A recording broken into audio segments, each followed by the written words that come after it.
One of our primary jobs as songwriters is to communicate all of the emotion that the song contains as effectively as possible. Consequently, one of the things that is important is for you to preserve the natural shape of the language. That is, when you have something like humming through the walls, the natural shape there, humming, ba-da-da, strong, weak, weak, weak, strong, weak, weak, weak, strong, stressed, unstressed, stressed, humming through the walls, to preserve that shape. Because if I were to say to you, humming through the walls, at that point, it doesn't have that same impact. It loses its meaning if I say humming through the walls. It's as though through is saying, wait, I'm important too. And it's not. So when we are taking that natural shape, ba-da-dee-da-da, we're going to have to try to preserve that when we place this line in musical rhythm. So let's talk about taking a lyric line with its shape and placing it into a melodic rhythm, placing it into a musical context. I don't want to talk here yet about melody. I don't want to talk about harmony. I just want to talk about rhythm, about musical rhythm or melodic rhythm. If we just listen, simple drum loop in 4/4 time. 2, 3, 1, 2, 3, 4, 2, 2, 3, 4, 3, 2, 3, 4, 4, 2, 3, 4. That drum loop in 4/4 time, we just went through 4 bars of 4/4 time.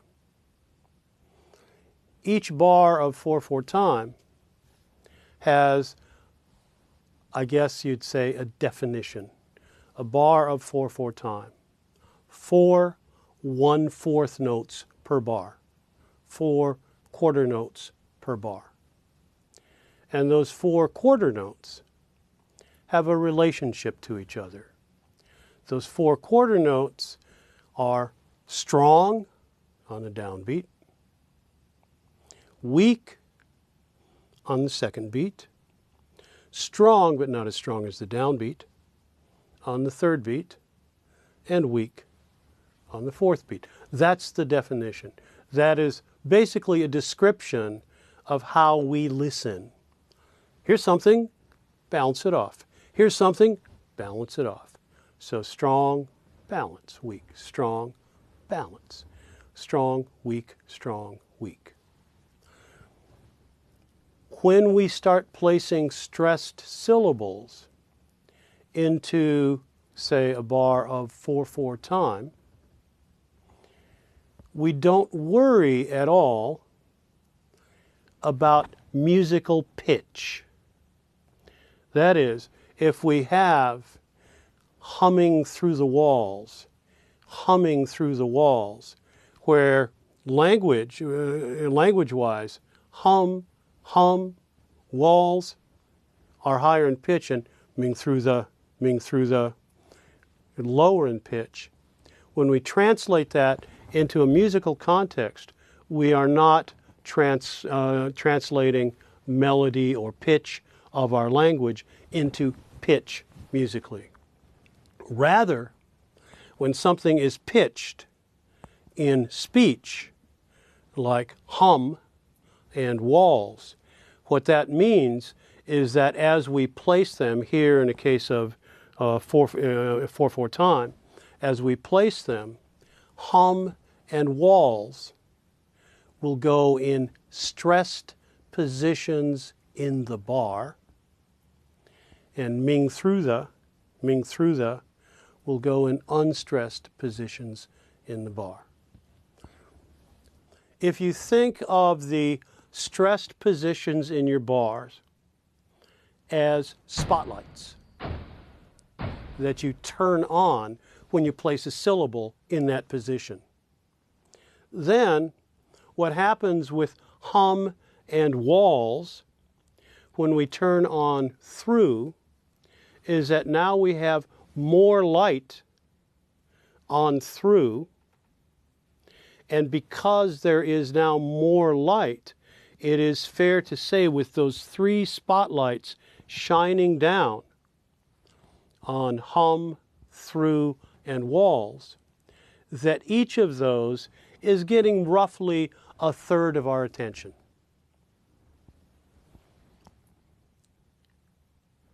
If I take through out of that strong position, humming through the walls, if I take it out of that strongest beat in the bar and turn off that spotlight, then it's fair to say that hum and walls are getting more attention, that they are getting more light. That, if each one was roughly the same, that hum and walls are now gaining 17% of our attention by turning the spotlight off of through, which really didn't belong in the spotlight in the first place.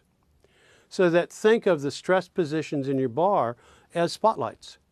And just ask yourself, as the director of the play, who you want to be in the spotlights. So let's consider the line, I wish you'd take me traveling.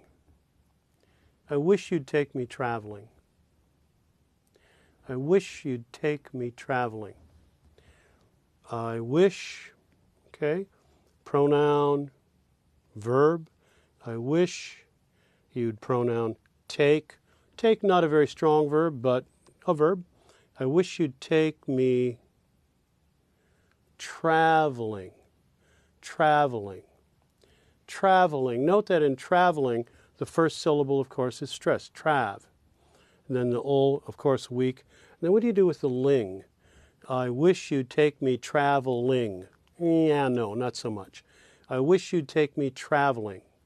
And it's almost as though you're omitting in the three-syllable word traveling. It's almost as though you're omitting the second syllable and saying traveling. I wish you'd take me traveling. Traveling.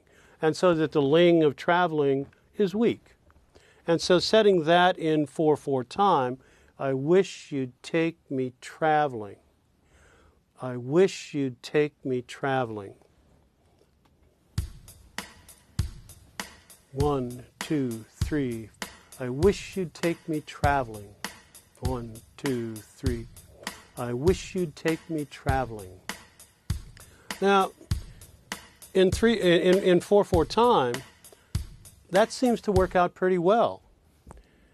Because remember that here, wish was on the downbeat of the bar, the strongest beat in the bar, and trav is in the third beat of the bar. So you get those two very bright lights in the downbeats. And then the take, which was kind of a weaker verb, is in the second beat of the bar. And the third beat of the bar is not as strong as either of the two downbeats. So the wish you'd take me traveling, the take now being in a lesser but still strong position, creates, I think, a right balance of the relationship between wish and trav and the weaker verb take. 1, 2, 3. I wish you'd take me traveling. I wish you'd take me traveling. Wish you'd take me traveling. If we wanted to diminish take even a little bit more, Let's see what happens if we skip the second beat of the bar and stick take slightly behind that second beat. 1, 2, 3, 4. I wish you'd take me traveling. 1, 2, 3. I wish you'd take me traveling. 1, 2, 3. I wish you'd take me traveling. 2, 3. I wish you'd take me traveling. And that's not bad. That's not bad. So it really depends on how much juice you want take to have, how it feels. For me, I really prefer the take being slightly off of that second beat because it gives, again, more light to wish and trav. But it's still a fairly regular line. So this is the whole area of setting, of finding the appropriate placement of the syllabic or lyric rhythm in the melodic rhythm, the rhythm set by the musical context, by the time signature. Let's try it with a simple loop. 4/4 time. Here we go. 1, 2, 3, 4, 2, 2, 3, 4, 3, 2, 3, 4, 4, 2, 3. I wish you'd take me traveling. It's not so bad. 1, 2, 3. I wish you'd take me traveling. If we take off of that third beat, put it a little behind there, then we get 2, 3. Wait till it comes around. Here we go. I wish you'd take me traveling.